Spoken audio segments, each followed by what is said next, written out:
Gold, trusted gold buyers. మీరు తాకట్టు పెట్టిన బంగారాన్ని విడిపించి ఈ రోజు ఉన్న మార్కెట్ ధరకు కొనబడను. యాక్షనిజం అంతం కోసం మేము పోరాడతాం. అవును, పోరాడతాం.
రెడ్డి రెడ్డి బాంబులంటేనే రెడ్డి గారు పేకలు వేయడానికా? మేకలు కొయ్యడానికి కాదండి, పేకలు కొయ్యడానికి. నీ మొగుడు 3 ముక్కలు 6 పెగ్గులతో వర్తిల్లాలని తిరుపతి వెళ్ళి మొక్కుని. అక్కర్లేదండి, తిరుపతి మీ దగ్గరకు వచ్చింది. కాకపోతే మీ పరపతే కొండ ఎక్కితే డేంజర్. జోక్ చేస్తున్నావా? ఫుల్ గా సీరియస్. బాంబుల పుల్లారెడ్డి గుండెల్లోనే బాంబులు పేలుస్తున్నావా? సంచి ఏమిటి చించేది? గోలి సంచి. అవతల కత్తులు నరసింహారెడ్డి సినిమా తీస్తున్నారు తెలుసా? తుప్పెట్టిన కత్తులతో కొత్తిమీర కట్టలు నరుక్కునేవాడు ఆడు సినిమా తీయడం. రావు గోపాలరావు గారి మీద ఒట్టు. హీరో ఎవరు? నువ్వా? ఈస్ట్ వెస్ట్ లాంటి 2 హీరోలు ఉండగా వేస్ట్ గా నాతో ఎందుకు తీస్తారండి? యువరత్న యువ సామ్రాట్టు వాళ్ళ ఇంట్లోనే ఉన్నారు కదా. ఉండరు. రేపి పాటి కూడా బాంబులతో లేపేస్తా. వాళ్ళని లేపితే వాళ్ళ వ్యాన్స్ లో వచ్చి నిన్ను లేపుతారు. అయితే నన్నేం చేయమంటా? అలా రండి దానికి. తిరుపతి లడ్డు లాంటి ఐడియా ఇస్తాడు. వద్దు, నాటు బాంబు లాంటి ఐడియా చెప్పు. నట్టింట్లో నార్త్ ని సౌత్ ని పెట్టుకుని ఇంకా ఆలోచిస్తారేమిటండి? నాకు అర్థం కాదు. నీకు ఎప్పుడు అర్థమైంది వచ్చింది కాబట్టి ఎంతక్కర్లేదు సంచి చెబుతున్నా. ఇదిగో మెగాస్టార్ విక్టరీ మీ ఇంట్లోనే ఉన్నారా? వాళ్ళిద్దరిని కలిపి మీరే ఓ సినిమా తీసిపారేయండి. ఆంధ్రదేశం అంతా మీ పేరు మారుమోగిపోతుంది. ముందు కనకవర్షం, తర్వాత పూల వర్షం. తేడా వచ్చిందో అప్పుడు తెలుసండి సంచి. ఏంటి ఆ పుల్లిగాడు సినిమా తీస్తున్నాడా? అవునండి, మెగాస్టార్ చిరంజీవిని విక్టరీ వెంకటేష్ ని పెట్టి ఈస్ట్ మన కాలంలో కాస్ట్లీగా 14 ఏళ్ల సినిమా తీస్తున్నాడండి. 7 సైడేదవా 7 రీళ్ల సినిమా తీసేటాలకి ఏడుపు వస్తుందాడికి. నేనైతేనా 70 ఏళ్ల సినిమా తీస్తా. సరే పాపం జనం చూడద్దు. నేను ఆ మాట అన్నానండి. దానికి ఆడేమన్నాడు? ఆరిగిపోయిన కత్తిన ఆకురాయి మీద రాసేవాడు ఆడి సినిమా ఏం చెప్తాడన్నాడు. అంత మాట అన్నాడా? మా అన్న గురించి చెడ్డగా మాట్లాడితే చెమటలు వచ్చేస్తా. ఇంకా చాలా నీచంగా అన్నాడండి. నేను అనకూడనివి మీరు వినకూడనివి అవి మాటలు కావండి, బూతు బాంబులు. ఏయ్ తమ్ముడు, నువ్వు వెళ్ళి వాడి నాలుక ముక్కలు ముక్కలుగా నరికెయ్యి, ఓడి పీక పిసికెయ్యి. తమరిప్పుడు చేయాల్సింది పీక పిసకడం కాదండి, ఫిల్మ్ తీయడం. బంగారం లాంటి బాలకృష్ణ, నెక్లెస్ లాంటి నాగార్జున మన దగ్గర ఉన్నారు. వాళ్ళిద్దరిని కలిపి సినిమా తీసేశారనుకోండి, పేపర్లో మీ పేరు గుర్తేస్తారు, టీవీలో మీ బొమ్మని పొడి చేస్తావు. సరే, బొమ్మ కొనుటోళ్ళు ఎవరు? భలేవారండి. బాలకృష్ణ పేరు చెప్తే బయ్యళ్ళు మీ ఇంటి ముందు బంతి కడతారు. నాగార్జున పేరు చెప్తే 4 షోలు ఫుల్లే. ఇక అమెరికాలో ఇప్పుడు అన్నమయ్య సినిమా ఆడతాం తెలుసా? అక్కడ వాళ్ళు అన్నం నీళ్లు మానేసి అదే చూస్తున్నారట. బాలకృష్ణ పేరు చెప్తే బాలీవుడ్ బయ్యో అంటోంది. అన్నా, బాలకృష్ణ అంటే నాకు చాలా ఇష్టం. నాకు పిల్లాడు పుడితే సమరసింహారెడ్డి అని పేరు పెడతా. ఆ బాంబులు పులిగాడి కంటే మనమే ముందు సినిమా తీద్దామన్నా. సినిమా తీయటం అంటే మనుషులు చంపినంత తేలిక కాదు. దానికి బోల్డంత వ్యాపారం తెలుసుండాలి. వ్యాపారం కూడా మీకెందుకండి, దానికి నేను చూసుకుంటా. అంతేనంటావా? అయితే నా కత్తికి పదును పెడతా, సినిమాకి ముహూర్తం పెడతా. మా పేరు అడ్డు పెట్టుకుని ఈ ఊరు జనాన్ని మోసం చేస్తావా? మనుషులు పీక్కు తినే రాబందూరా.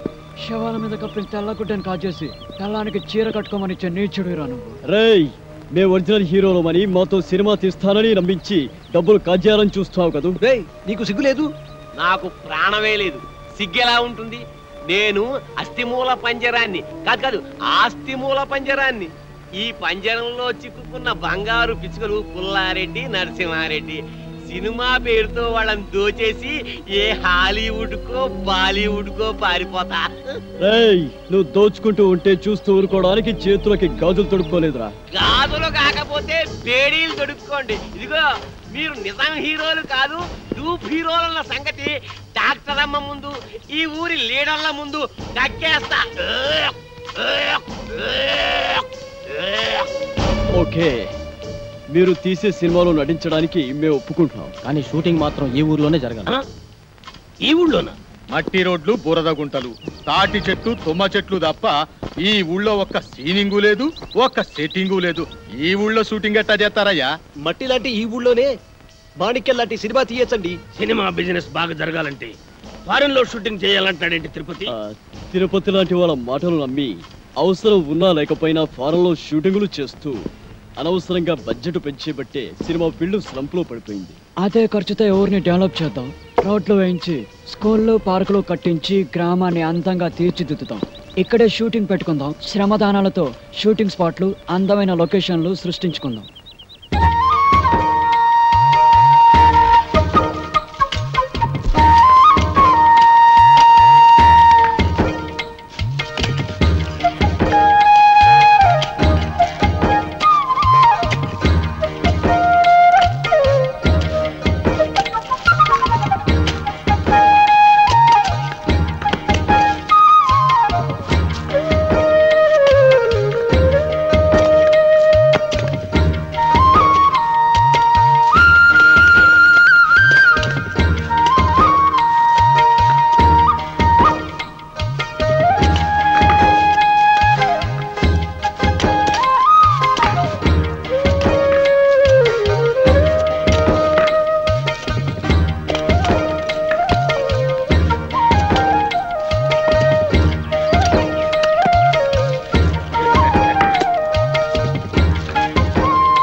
ఒకటిగా కలిసిన మీ ఇద్దరి చేతులు చూసి ఎన్ని వందల కళ్ళు ఆనంద బాష్పాలు రాల్చాయో చూసారా? సేవాభావంతో శ్రమదానంలో కలిసిన మీ చేతులు కలకాలం ఇలాగే నిలిచి ఉండాలి. మీ ఇద్దరు కలిసి మాతో వేరువేరుగా సినిమాలు తీయాలనే ప్రయత్నాన్ని ఆపండి. మా నలుగురిని కలిపి ఒకే సినిమా ప్లాన్ చేయండి. అలా అయితేనే మేము యాక్ట్ చేస్తాం.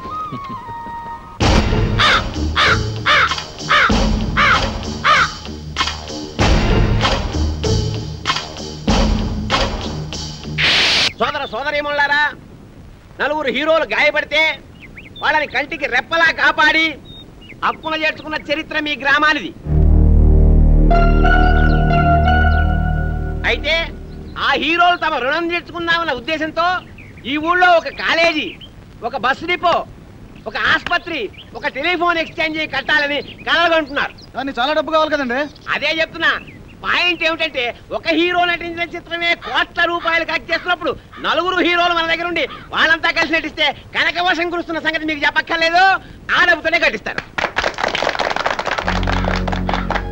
ఇక ఈ ఒట్టి చప్పట్లవి కాదయ్యా, సినిమా తీయాలంటే బోళ్ళంత పెట్టుబడి కావాలి. మరి బాంబుల పుల్లారెడ్డి 25 లక్షలు, అదే కత్తుల నరసింహారెడ్డి 25 లక్షలు. అబ్బో బ్రహ్మాండం, ఇంకేముంది 50 లక్షలు. అంటే సగం సినిమా అయిపోయింది. ఇక మిగతా 50 లక్షలు మేము ప్రజల దగ్గర వసూలు చేయడానికి నిర్ణయించుకున్నాం. ఇప్పుడు ఏమిటంటే ఒక్కొక్కరు 100 రూపాయలు చొప్పులిస్తే వాళ్ళకి 1000 రూపాయల వాటా వస్తుంది. కాబట్టి 100 రూపాయి దేవ్ కరోడ్పతి బను, కౌన్ మనేగా కరోడ్పతి. రా బాబు, ఓటైతేనైనా ఓ తండ్రి 100 రూపాయలు, ఓ బాబు 100 రూపాయలు, ఓ పిల్లాడు 100 రూపాయలు, ఓ పెన్న 100 రూపాయలు.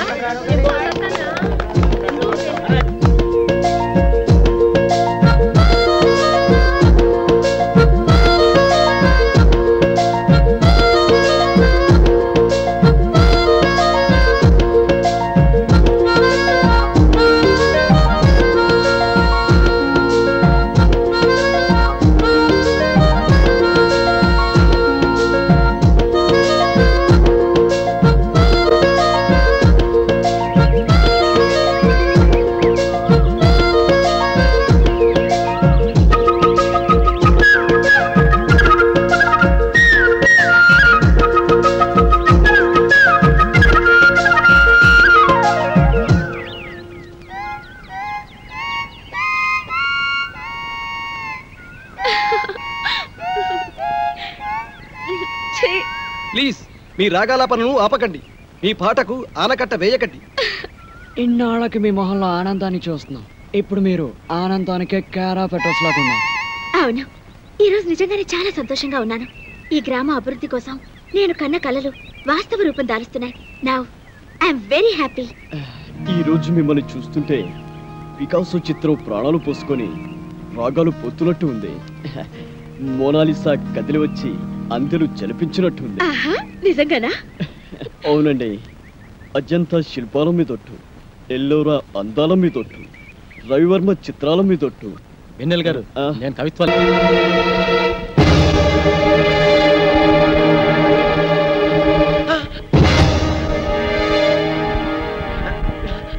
దొంగ పెదవా, ఎక్కడికి రా పారిపోతున్నావు? ఈ గ్రామస్తులు తమ చెమటను చిందించి రక్తాన్ని ధారబోసి కూడబెట్టుకున్న డబ్బురా అది. ఎందరో ఆడపడుచు ఈ గ్రామ బావు కోసం అందజేసిన తాడిబొట్టులు రావి. ఈ డబ్బు నగలతో నువ్వు పారిపోతే మోసపోయిన ఈ ఊరు ఉరి తాడికి వేలాడుతుంది, కన్నీటి సందులో ఆత్మహత్య చేసుకుంటుంది. ఇదిగో ఈ మూట నేను మీకు ఇవ్వను, మర్యాదగా నా దారి కట్టలేమండి. ఈ డబ్బుతోటి నేనే హాలీవుడ్డో బాలీవుడ్డో పారిపోతాను. మళ్ళీ జన్మలో మీ జోలికి రాను, మీ కంటికి కనిపించను. మర్యాదగా మూట ఇవ్వకపోతే నేను బాలీవుడ్కి కాదు, డైరెక్ట్ గా వలకాడికి పంపిస్తాను. ఇదిగో మీరు ఇలా ఓవర్ యాక్షన్ చేశారంటే మీరు టూపులో ఉన్న రహస్యం ఊళ్ళో అందరికీ చెప్పేస్తాను. అప్పుడు వాళ్ళు మిమ్మల్ని ముక్కలు ముక్కలుగా నరికి కాకులకి గద్దలకి పడేస్తారు. జాగ్రత్త. చెప్పరా, చెప్పుకో. చెబితే ఏమవుతుంది? మా ప్రాణాలు పోతాయి, అంతేగా. కానీ నీ మోసం వలన ఈ గ్రామంలోని ప్రజలందరి ప్రాణాలు పోతాయి. ఇంకా ఏమిట్రా వీడితో మాటలు? తాన్ని తగలేక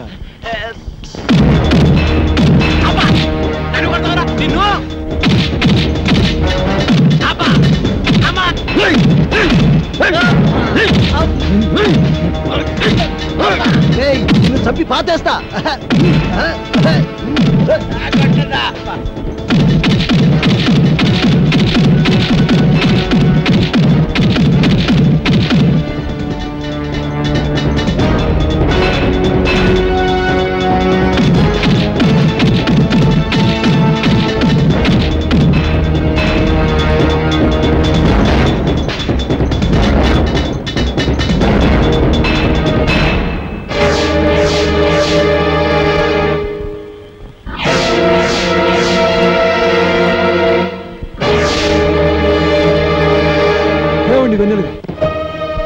ప్లీజ్ ఆగండి.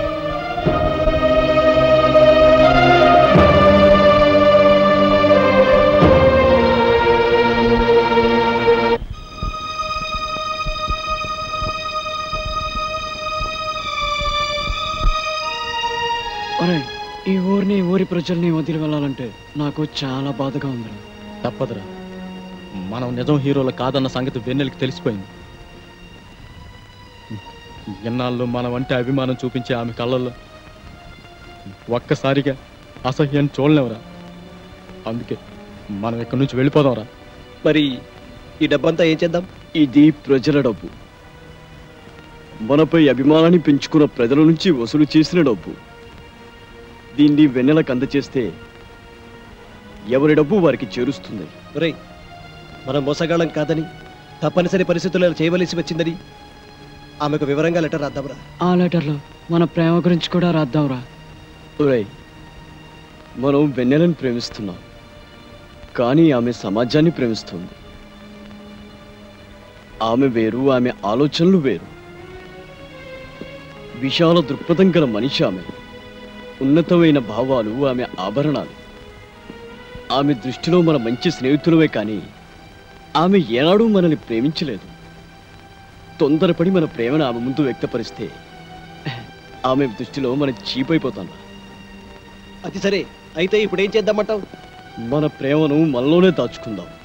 మంచి స్నేహితులుగా ఆమె దృష్టిలో మిగిలిపోతాం. ఇక జీవితంలో మన ముఖం చూడదురా. కాదురా, మన మంచితనం గురించి లెటర్ ద్వారానైనా తెలియచేద్దాం. ఆమె మనల్ని తప్పకుండా అర్థం చేసుకుంటుంది. సరే, ఉత్తరం మొదలుపెట్టు మరి.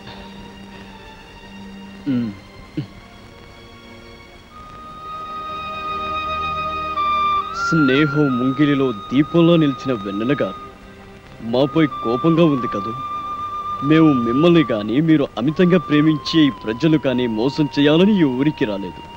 సినిమా హీరోలో జిరాక్స్ కాపీలుగా ఉన్న మా పర్సనాలిటీలు చూసుకొని హీరోలు అయిపోదామని హైదరాబాద్కు చేరిన మేము అనుకోని విధంగా ఒక హత్య కేసులో ఇరుక్కొని ఆ కేసు నుండి తప్పించుకునేందుకు పారిపోతూ దానిలో యాక్సిడెంటే మీ ఊరు చేరాం. మమ్మల్ని ఒరిజినల్ హీరోలని నమ్మి మా కోసం ఏం చేయడానికైనా సిద్ధపడిన ప్రజలను చూసి ఆశ్చర్యపోయాం.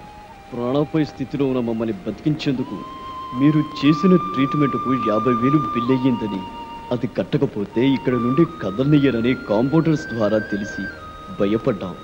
ఒరిజినల్ హీరోలుగా నటిస్తే బిల్లు కట్టే అవసరం ఉండదని భావించి తప్పనిసరి పరిస్థితుల్లో అలా నటించాం. అలా నటించడం ద్వారా బిల్లు కట్టే ప్రమాదం నుండి తప్పించుకోవడమే కాకుండా కొన్నాళ్ల పాటు మీరు చూపే అతిథి మర్యాదలతో ఆఖరి బాధల నుండి తప్పించుకోవచ్చని ఆశపడ్డాం.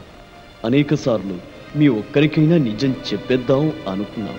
కానీ మీరు ఎక్కడ మమ్మల్ని అసహించుకుంటారోనని భయపడ్డాం. మీ స్నేహం ఎక్కడ దూరం అవుతుందోనని సంశయించాం.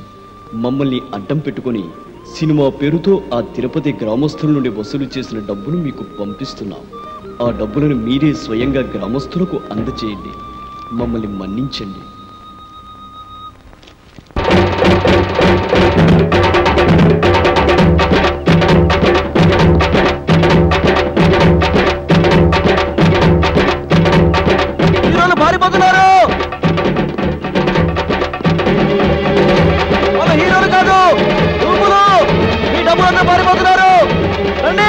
రండి బాబు, రండి, మీ డబ్బులంతా